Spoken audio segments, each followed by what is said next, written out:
Welcome to Expanding Your Search with Brent and Jody Bailey.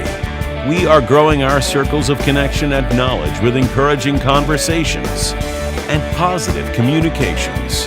Today, Brent and Jody welcome the writer and star of the movie Church People, comedian Thor Ramsey.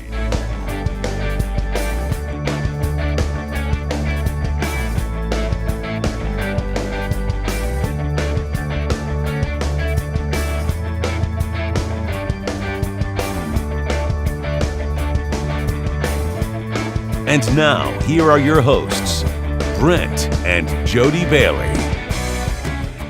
Welcome, everybody, to Season 4 of Expanding Your Search. Hi, everybody. It's Brent Bailey. It's good to have you with us today.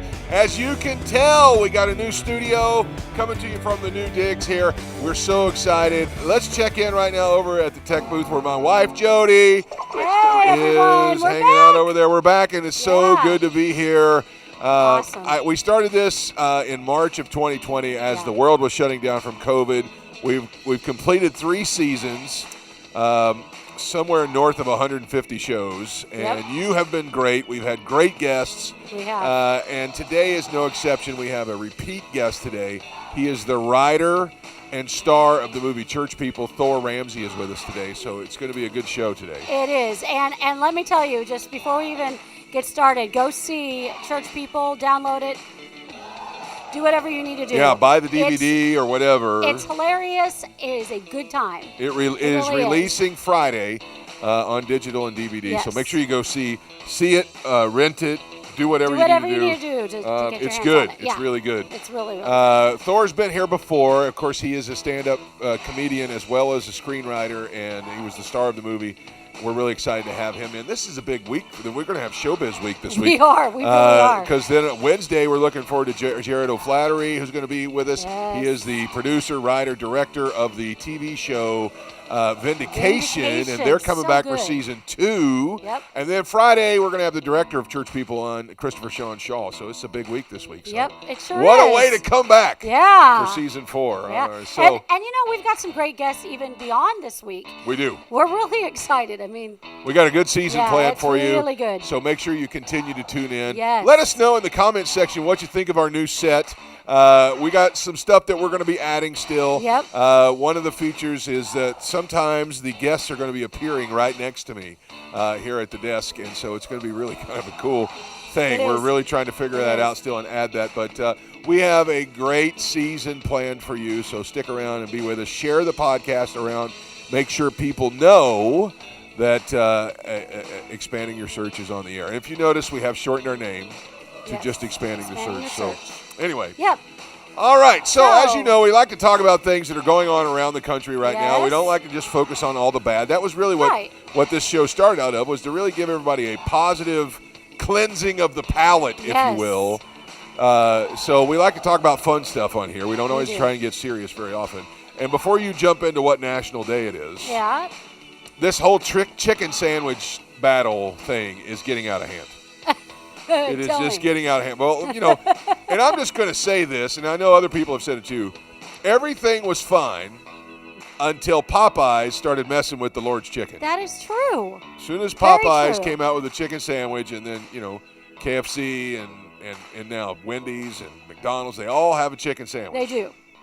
Well, Taco Bell has now gotten into the act. I'm like, why? You serve Mexican food, tacos, stick with what you know. They are actually releasing a nationwide crispy chicken taco, sandwich taco. So instead of it being in a tortilla shell, it is in a bun folded in half. Okay. I don't know. I mean, Taco Bell, I go there for junky Mexican food, and I love it. I love Taco Bell. It is going to make its appearance on September the 4th. Oh, come on. And it's in celebration of college football returning. So I don't get it. That's is it ridiculous. going to be shaped like a football? I mean, no, it looks like a taco. Yeah. It looks like somebody took the top bun of a Chick-fil-A sandwich and folded it in half around the meat, and they put jalapenos on it. Oh, Lord. I love giving our opinions on things that are And that's the coming jalapenos out. are just for Taco Bell. I mean, why? Right. Ridiculous. That's just getting out of hand. I don't know. Do you think you'll try it? No, because I don't like jalapenos. Well, you can ask for it without jalapenos. As I ask for things without cheese. So, anyway, we digress. Yeah. Well, here's something else that's pretty cool. What's your favorite cereal? Now, not healthy cereal, not just because trying to be good. What is this? What is your favorite cereal? Grape Nuts. No. Actually. Total. I like Total. Now, what is it? I would say Captain Crunch. Okay, it's pretty good. Yeah. Yep. Yeah. I mean, I always grew up with there was always Captain Crunch. I like the peanut butter Captain Crunch. I do obviously. too. Frosted Flakes. Yeah. Always Tony the Tiger. Love Frosted Fruit Flakes Loops. too. Yeah. You know. But I always have a special place in my heart for Cocoa and Fruity Pebbles. Okay. Yeah. All right. I like eating that dry. Have you ever made the Rice Krispie treats out of Fruity Pebbles? No. Rice Krispie treats are kind of a thing. Rice Krispie treats made out of Fruity Pebbles are actually pretty good. But Post is changing it up a little bit and is allowing one of the candy companies to make a Cocoa Pebbles and a Fruity Pebbles candy. Okay. I'm actually kind of excited about it. Yeah, I can see that. Bite-sized candies like the size of a Hershey's Kiss. All right. Made out of. That probably would be good. And sugary. I bet it will be. They're called Pebble Bites. Pebble Bites. So I'm looking forward to that. All right. All right. What's going on? Well, speaking of Tell marshmallows. us what national day is it? Yes, that's why I brought this up. Speaking of marshmallows, today is National Toasted Marshmallow Day. All right. So let's go make some s'mores. Well, s'mores. But you know what? I like toasting them or, like on a fire, open fire, and, you always be careful with the fire. But I like getting them nice and crisp. I mean, kind of a little bit. Are you like where they flame? Yes. Yeah, and then they're black on the outside, Yes. like just crispy. Yeah. And the only reason I don't call for doing that a whole lot is because it's messy. I've discovered, and you were there, we actually discovered the best way to roast them is to put them in a pan and put them in the oven. Yeah. Yeah. Hold them over an open flame is hard to gauge. Yes. And it takes forever to turn it. And You got to keep turning it, and they Sometimes drip. it drips, and you're like, Now, we did get those extendable telescopic forks that are a lot easier to. But I like them where they're just tan on the outside. Yeah. But melted all the way through. Right. They really got to good be that melted way. all the way through. Yeah. So, yeah, they're good. So today's the day to eat those. Yes. It's National it Toasted is. Marshmallow Day. And so then the next day is Beach Day. So what a better, more fun Wait a thing minute. It's Today is Day. Beach Day. Yeah. Today's So Beach go to the Day. beach, do the Get fire, your marshmallows. and do the fire at the beach at We night. used to do that in California all the time. You could get. Well, if you remember some of the funnest times we've ever had in Hawaii, we did that with a bunch of teenagers on the beach. That was great. Yep. That's a lot of fun. So, now I know kids are back Wait, in school, let's talk about that. Beach Day for a second. Okay, yeah. What's the deal with it? I mean, is it just a day to go to the beach? It's just, I think it's a matter of Kind of the close of summer. the close of summer. I don't know. It's a Monday, so kids are back in school. So I guess it's an encouragement. Maybe it's for Parents, good it's just parents the take a day off and go to the beach. Instead of being at the beach and chasing your kids around, it's a day for you. So all about yeah. The closest beach to us here in Orlando is about an hour. Hour-ish, yeah. Ish. Depending on what time you go. And we've done it before while the We kids have have. been in school. We've jetted over, took care of, looking at the beach, and then jetted back. Put our feet in the water, definitely in the sand. So yeah. Yeah. Yeah.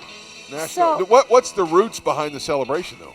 the roots are just going back to when you've spent time with your family all summer long at the beach, just having those memories, doing whatever it is that you enjoy at the beach. I love the fact that it's a holiday, but I'm a little bit disappointed in that.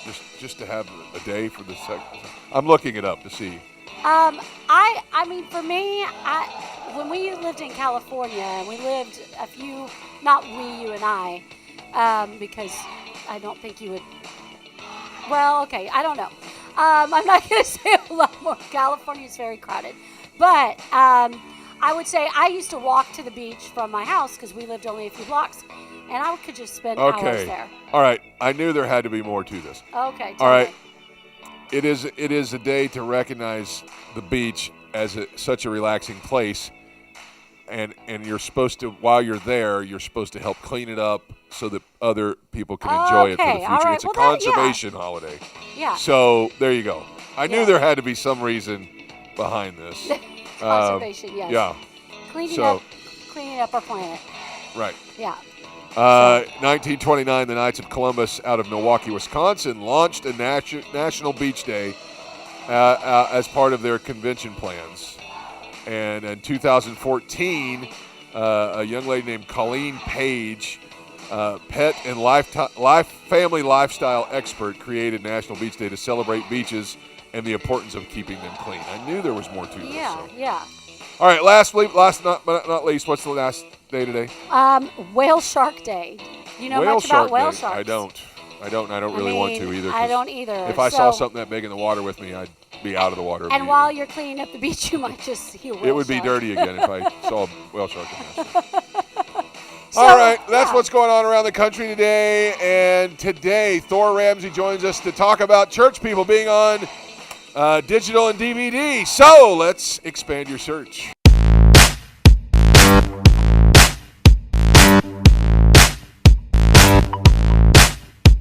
My guest today is Thor Ramsey. He is the writer of Church People. Of course, if you heard us talking about it last season on the show, it's a great movie. He stars as Guy, a mega-church youth pastor, and he gets caught in a really interesting scenario as the church approaches Easter. Thor's been working in stand-up comedy since 1987. In 2004, he became the host of a show called Bananas. It was a comedy series which was purchased by Sony TV and could be seen in over 90 million homes in its heyday. Most of those were 12-year-olds. Thor was featured in the 3 of the best-selling Christian comedy DVDs of all time, called Thou Shalt Laugh, and it was the same producer as the Blue Collar Comedy Tour. Some of you will remember that, and it was a hilarious stand-up. This Friday, Church People is coming out on digital and DVD home release, and we're so excited to have him back on the program to talk about it. Please welcome Thor Ramsey. Hey, Thor, how are you? Thanks for having me. Man, so glad you could come back and talk to us. Good to be here again. Yeah, have you been busy? I have been busy, just continually writing. I've got a novel that's coming out in the next year, so I'm just finishing up kind of a final rewrite of that, and then working on other screenplays, of course, too. So, now, have you written books before, or is this your first? Yeah, I've had 3 nonfiction books published, and this is my first novel. I've written 5 novels, but this will be the first one that's being published. So. Wow. Anything you can give us a sneak peek of, or? The novel? Yeah, like any. I know we're going to talk about Church People, but. Yeah, it's still dealing with this Christian subculture. Okay. It does do that. So here's the short of it. It's about a guy who's trying to deconvert, but his deconversion isn't going well. Okay. And that's kind of the gist of the story. So it's about a you write what you know. So it's set in the late 90s in LA. It's about a stand-up comedian who comes from a really substantial line of Christian thinkers. So it's almost like Francis Schaeffer type family. Okay. They're the Kennedys of the evangelical world. That's what he comes from. And he's trying to deconvert, and he's just having a hard time. In his heart, he still believes everything, but he's living as if he doesn't. So that's kind of the storyline. It's just kind of a satire on the deconversion story that are so popular these days. Well, you got to come back on when that's going to be released, because I'd love to. Absolutely. You've definitely perked my interest there. That's sounds very interesting. Okay, so man, Church People was such a huge success. You have to be extremely happy with how it did.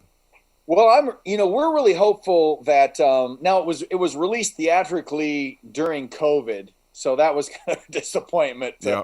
But we did make number 10 at the box office. But again, during COVID, that's like 3 theaters and 11 people. But I'm keeping the stat. But I'm really hoping that this digital release and the DVD release will really be the thing that springboards a lot more people seeing it, because we're really happy with the response we're getting as people talk about the movie once they've seen it. Yeah, I know that we took our whole church to go see it. We went to the Disney Springs theater, the Fathom Events thing.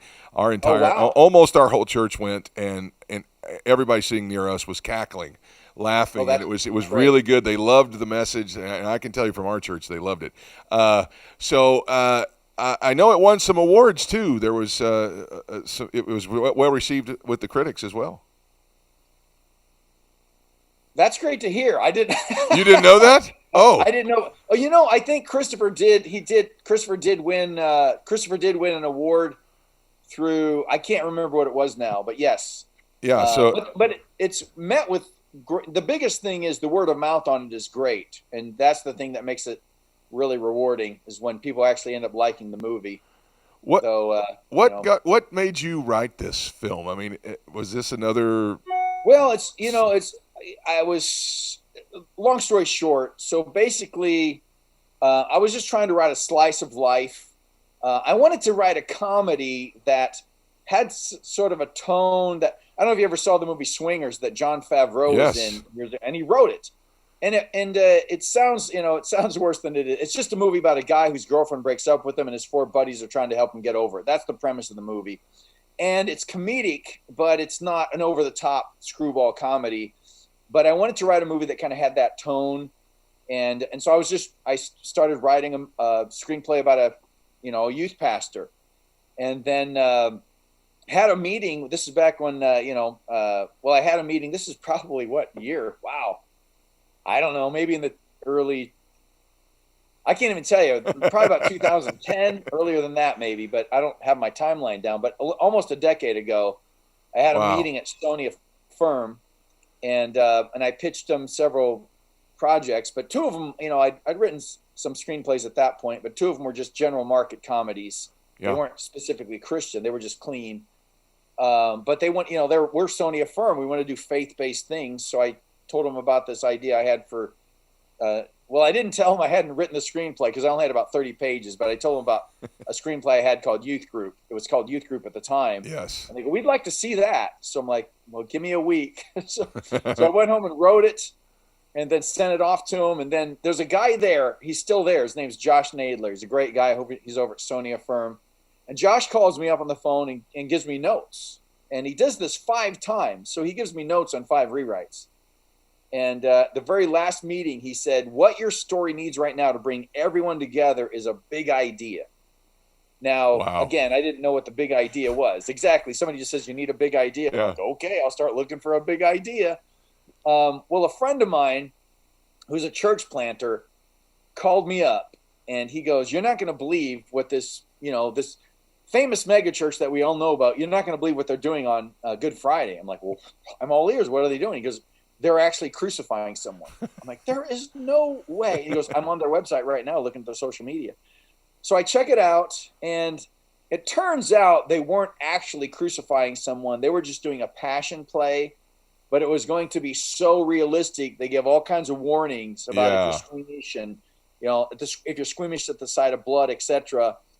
And but right then I knew I had my big idea, because just for a moment, my friend and I actually believed that an American evangelical church would crucify someone on a Good Friday to draw people to church, because so many pastors had done such crazy things with all probably the best intentions, but they were doing such crazy things that we believed it for just a moment. Yeah. And right there they go, there's the big idea. And so that became the centerpiece of the story through all 30-some rewrites. Yeah, it's like, here's the silver platter, and here's your idea. So perfect. That's it. So perfect. All right, so I know that we could talk about all kinds of things that happen on the set, but I understand that this was a real faith-based film, and you actually got to share the gospel with some of the crew members, or maybe it was all the crew at the same time, and some of the cast in the middle of that. Tell us a little bit about that. Yeah, it was during the scene. One of my favorite scenes of the movie, actually. It's with China Phillips and William Baldwin, and they're actually married. And we were shooting the scene with them in a home, and there was some sort of break. I don't remember what the break was for. I don't know, but there was probably 20 cast and crew just sitting around this living room. And I can't remember how the conversation came up, but we had that conversation where the idea was brought up that Christianity wasn't primarily about morality. And somebody goes, it's not. And I'm like, no, it's not. He goes, well, out then. So that was the question, like, what's it about then? And so I literally sat there for 15 minutes explaining what Christianity was primarily about, which is the life, death, and resurrection of Jesus, and why, it was really addressing the misconception that you're not saved by your behavior. You're not saved by your own righteousness or your own works. You're saved by the grace of God through Christ. And that's the gospel. And everything else flows from that. It's not to say morality has nothing to do with it. That wasn't the point. But the point was, so many people see Christianity as rules or a morality system or something like that. Yeah. So, and so it was just a great blessing. And then on the ride back that same day, I was sitting to the guy who asked that same question, the very guy who said, what's it about then? And he wasn't a believer. And so we got to ride together in his vehicle back to the other location, and we got to talk some more. So it was just one of those moments during the set that was, you're going, well, this is what because our cast and crew was mixed. Yeah. Now our leads in terms of our director and our writers, and some of the cast in terms of the actors, some were Christians, but generally the cast and crew itself, in terms of the actors and the crew, the film crew, they were mixed. Mostly where they're not Christians. Yeah. But the people in terms of that were directing the story and that were writing the story, we all came from an evangelical Christian perspective.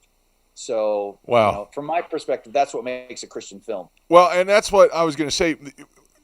When we see this film, it is hilarious. It's very funny, but it doesn't lose the message at all. It doesn't get lost anywhere. It is not preachy either. It's so perfectly presented. Yeah, it was because I always attack stories this way, and I always begin with the story. Like, what's the story? What's the compelling idea? What's the idea that makes me excited? So I'm looking for that. And even though I'm on number 11 and number 12 in terms of screenplays right now. So I've got 10 completed and number 11 and number 12. But in all those screenplays, I always start with the story. Because if you're a Christian, your worldview will work its way in. But sure. In this sense, because we were writing about the church culture, the message was built in, because the message was, the message of the movie, or the movie itself, the story of the movie is dealing with the message of the gospel. So we didn't have to force the gospel in. It flowed naturally. And I think that's what's so satisfying to me about it, is that it still has the message we want to get across, but we didn't have to be preachy about it. Yeah. Well, for those of you who haven't had a chance to see it, we're going to show you the trailer right now. It drops this Friday on digital and DVD. So check it out. Here's the trailer for Church People.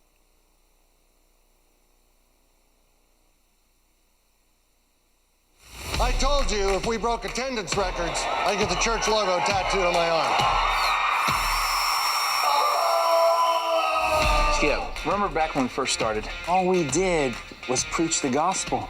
Ooh, Superman works. I like Superman. Guy, what do you think? What happened to you? Me? Your dad is the one with the gimmicks. The power of the Holy Spirit propels us. I just want the church to get back to the gospel. Problem is you're trying to get your message across. The gospel? Right. And ain't nobody listening to that. For Good Friday and Easter, I need something big. Amen? Bigger than the resurrection.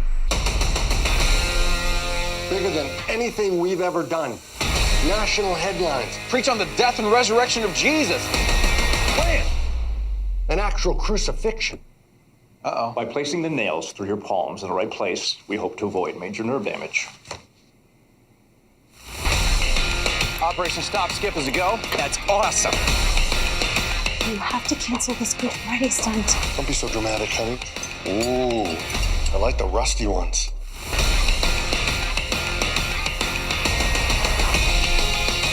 What are you gonna do? I told him he's insane. Been praying for you about that toe fungus. This could be beneficial for all parties involved. We foster a yes environment here.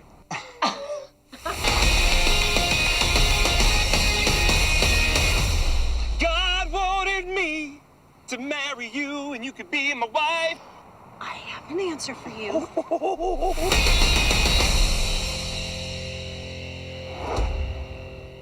This Friday, September the 3rd, Church People drops on digital and DVD. Pick up a copy today.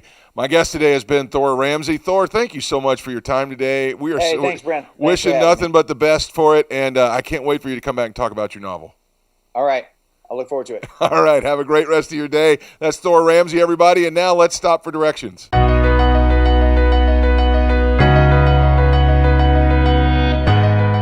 Somebody once said that if you don't like what's offered, you should support the alternative. The problem with that is sometimes you don't like the alternative. Hello, elections in the last 10 years. I grew up in an era where Christian films were either terrible or they were so scary that you couldn't sleep for weeks. Anybody remember the beheading scenes from Mark of the Beast, A Distant Thunder, A Thief in the Night? Those movies messed with me when I was a kid. I have been happy to see that Hollywood offers some good things to Christians. But then I've seen Christian film companies become our own worst enemy because we put out something that has a thin plot with average to terrible acting and have maybe a thin message of the gospel wrapped around it. I'm also very glad to see that our guest did something about that. I wonder how many more great movies with great plots and great talent are out there waiting to be made. If that is going to happen on the scale that it should, then we have to support movies like Church People. This movie is a real alternative that has quality all around it. It has great talent, it has an amazing message, and that message hits you right in the heart, right in the very end. If we can support the good ones like this, this will ensure that more good ones get made. Why don't you go out and get your copy of Church People? It comes out this Friday on digital and DVD wherever you buy movies. If you support this movie, more good movies will be made. That's going to wrap it up for us today. My thanks to Thor Ramsey for taking the time to come by and hang out with us. Join us Wednesday as our guest will be the producer, writer, and director of the sensational faith-based crime drama TV series, Vindication. Jared O'Flaherty will be joining us on Wednesday, so make sure you come on by. Until then, for Jody, I hope that we helped you expand your search today. Have a great day, everybody. Thanks for joining us today. Connect with us on @ExpandingYourSearch on Facebook and Instagram and @ExpandingSearch on Twitter. Relive any of our episodes on YouTube. We're available wherever podcasts are found, including Spotify, iHeartRadio, Apple Podcasts, and Google Podcasts. You can also download the Direction Ministries app on iOS, Android, Apple TV, Roku, and Amazon Fire. Take some time today to expand your search.